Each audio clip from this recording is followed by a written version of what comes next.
ಯಾರಾಗ್ಬೇಕು? Rahul Gandhi ಆಗ್ಬೇಕಾ, Modi ಆಗ್ಬೇಕಾ?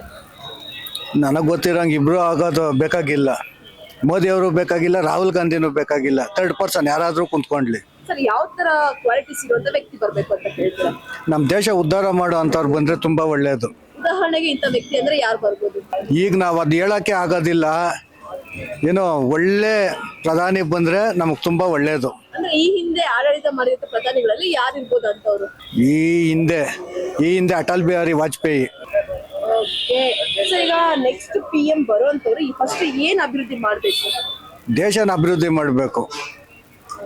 Sir, ಈಗ ಇವರಿಬ್ರು ಬೇಡ ಅಂತ ಹೇಳಿದ್ರೆ ಕಾರಣ ಏನಿರ್ಬೋದು ಸರ್? ಮೋದಿ ಅವ್ರು ಬಂದು ಬಡವರಿಗೆ ಏನು ಉದ್ಧಾರ ಆಗಿಲ್ಲ. ಏನೋ ಕಾಂಗ್ರೆಸ್ ಇಂದನೂ ಏನು ಉದ್ಧಾರ ಆಗಿಲ್ಲ. ಇಬ್ಬರ ಕಡೆಯಿಂದನೂ ಮೈನಸ್ ಆಗಿರೋದು. ಪ್ಲಸ್ ಆಗುವಂಥದ್ದು ಏನೂ ಆಗಿಲ್ಲ. ನಮಗೆ ಪ್ಲಸ್ ಆಗಬೇಕು, ದೇಶ ಉದ್ಧಾರ ಆಗಬೇಕು. ಯಾರೇ ಬರಲಿ, ದೇಶ ಉದ್ಧಾರ ಆಗಬೇಕು. Okay sir, thank you so much sir.